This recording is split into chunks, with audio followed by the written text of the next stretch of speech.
Leave the room. Our guest has written a book about the brain-vagina connection and an exploration between vagina and female creativity, confidence, sense of connection. She is Naomi Wolf, the author of Vagina, a New Biography. Naomi, thank you for joining us. I've been a fan of yours for many, many years. And in a sentence or so, what is the message women should take from your book at the outset? I guess, first of all, it's about understanding ourselves better and appreciating ourselves more.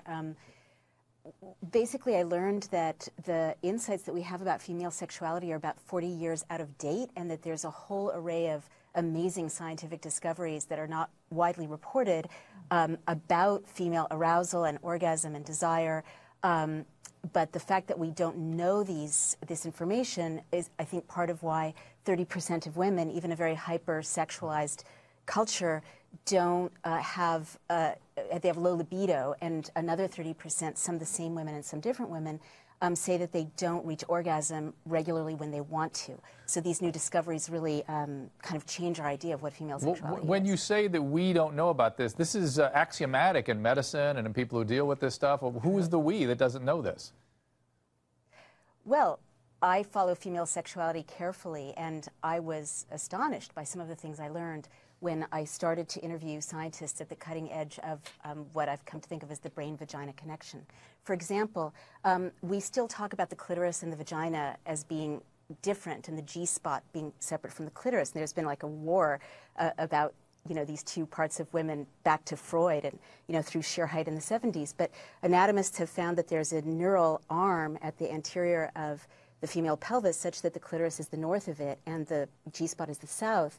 And 90% of women in lab conditions with strangers reach orgasm when both of these points are stimulated at the same time. So to me, that's one example of many of really remarkable new discoveries. Well, including that we've known that there's parts of the cervix that connect with different regions of the brain, that have women have very intense emotional reactions with different parts of the genitalia. So, can I jump in? Please. Because Dr. Drew, you just said something really important that I really appreciate.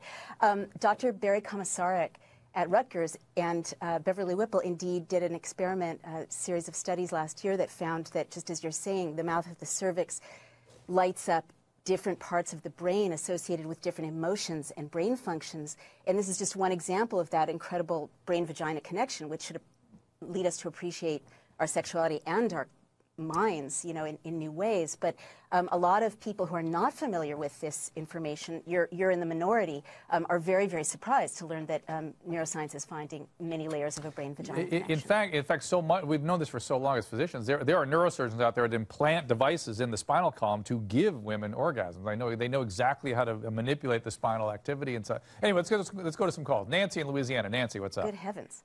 Hi, Naomi. I can't wait to read your book. Thank you. I agree with you so much. Back in the old days, I heard that histrionic and history, the women that went histrionic and crazy, that they had to have the doctor come in there to get an orgasm to settle them down. Yeah, there was a terrible period of history where the medical community did not serve women well. And you, in fact, have a chapter about that in your book, don't you? I do, Dr. Drew, thank you, and thank you, caller. I didn't catch your name, but she's absolutely right. In the 19th century, women were told by gynecologists and obstetricians that nice women had no sexual passion of any kind, and only prostitutes felt desire. At the same time, they did, as the caller mentioned, create a booming business, giving women orgasms, in the doctor's office as a way to relieve what they called hysteria. But putting it more positively, what neuroscientists have learned recently is that there's a direct connection between the autonomic nervous system in women, which is what is involved with relaxation, heart rate, circulation, and arousal. And so this means that another example of the mind-body connection, so many women feel like there's something wrong with them if they were snapped at by a husband or a partner in the morning, and then, he or she wants to make love in the evening, and the woman feels like, well, I can't just switch right on. But in fact, housework is foreplay, if that's what's stressing you out. In order for a woman to become really aroused and be really responsive, she really does need to be free from what neuroscientists call bad stress, and so that, her heart rate can go up, so her circulation can boost, so that there can be, pardon me for getting graphic, but, lubrication, engorgement vaginal tissues and so on. And so this is an amazing, like you have to treat women well emotionally in order to have them really have feel sexual aroused, arousal. Yeah, which that's is, exactly I think, right. an empowering, And it's an empowering there's finding. a bunch of other about. neuroscientific data about how women separate arousal and desire. Men can't separate those things. And another point about the so-called tell me more about that. Oh, I'll off the air maybe, because it's a little complicated. But men when they have arousal, immediately have appetite and desire. Women can have arousal and no desire. And desire is activated not visually the way it is with men. But be that as it may, the autonomic nervous system is the sort of accelerator and brake of our body system, as you say, that heart rate and the visceral function. And it's the seat of emotion. Emotions are bodily based, and they come in through our autonomic nervous